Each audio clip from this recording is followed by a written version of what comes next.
নুমলিগড়ের উদয়ন চা বাগানে শ্রমিকদের বিক্ষোভ।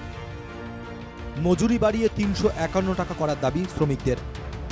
চা শ্রমিকদের জমির পাট্টা দেবার দাবিও তোলা হয়েছে।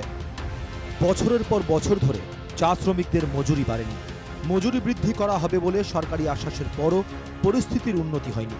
সামান্য মজুরিতে কাজ করতে বাধ্য হচ্ছেন চা শ্রমিকরা। অবশেষে বৃহস্পতিবার নুমলিগড়ের উদয়ন চা বাগান উত্তাল হয়ে উঠল শ্রমিক বিক্ষোভে।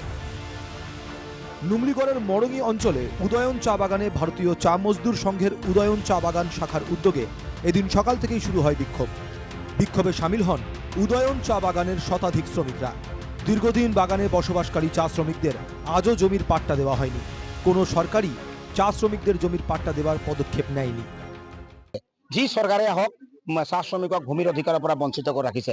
গতিকে আমি আজি এই প্ৰতিবাদৰ যোগেদি এখন মেমৰেণ্ডাম প্ৰস্তুত কৰিছো আৰু এই মেমৰেণ্ডামৰ যোগেদি আমি কৈছো যে ২৬ৰ পূৰ্বেই চাহ শ্ৰমিকসকলক যি মাটিৰ অধিকাৰ দিবৰ কাৰণে তেওঁলোকে সদায় কৈ থাকে চাহ শ্ৰমিকৰ মাটিৰ অধিকাৰ দিয়া হ'ব। এইটো কিন্তু মিছা কথা। মিছা কথা এইকাৰণে কৈছো, আইনত পৰিণত যেতিয়ালৈকে নহ'ব তেতিয়ালৈকে আমি কিন্তু এইটো বিশ্বাস নকৰো। চা শ্রমিকদের জমির পাট্টা দেবার প্রতিশ্রুতি দেওয়া হয়েছে বহুবার, কিন্তু এসব প্রতিশ্রুতিতে শ্রমিকদের আর আস্থা নেই। বনজঙ্গল কেটে চায়ের বাগান করে যে সোনার অসম নির্মাণ করেছে চা শ্রমিকরা, তার উপযুক্ত মর্যাদা তারা পাননি বলে ক্ষোভ প্রকাশ করেছেন শ্রমিকরা। সকলেই দাবি মতো পেয়েছে, কিন্তু চা শ্রমিকরা আজও জমির অধিকার থেকে বঞ্চিত। আমি কিন্তু এইটো বিশ্বাস নকৰো। গতিকে আমি চাহ শ্ৰমিকসকলে দীৰ্ঘদিন ধৰি আমি যি বসবাস কৰা হাবি জংঘল কাটি নালা আমাৰ জংঘল কাটি চাহপুলি ৰুই সোণৰ অসম বনালো, কিন্তু আজি সোণৰ অসমৰ মৰ্যাদাটো কিন্তু আমি পোৱা নাই। এক কথা ৫ লোচা মাটিৰ কাৰণে আমি হাহাকাৰ কৰিবলগীয়া হৈছে। অতি লাজৰ আৰু দুখৰ কথা। সকলোৱে সকলোখিনি পাইছে, কিন্তু চাহ শ্ৰমিকসকলে কিন্তু ভূমিৰ অধিকাৰৰ পৰা বঞ্চিত আছে। চা শ্রমিকদের দাবি মজুরি বাড়িয়ে শীঘ্রই ৩৫১ টাকা করতে হবে। তাছাড়াও বাগানের সমস্যাগুলির সমাধান করতে হবে, রাস্তাঘাট জলের ব্যবস্থাও করতে হবে বলে দাবি শ্রমিকদের।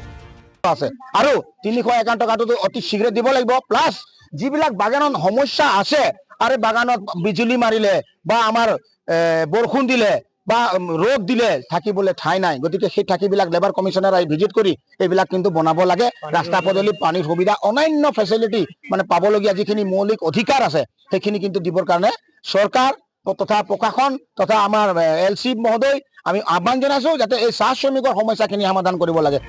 চা শ্রমিকদের দাবি দাওয়া নিয়ে এদিন বিক্ষোভে তুমুল স্লোগান ওঠে। বঞ্চনার বিরুদ্ধে ক্ষোভে ফেটে পড়েন শ্রমিকরা।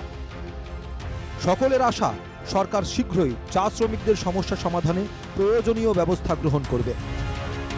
নুমলিগড় থেকে ভরত দাসের রিপোর্ট, NKTV বাংলা।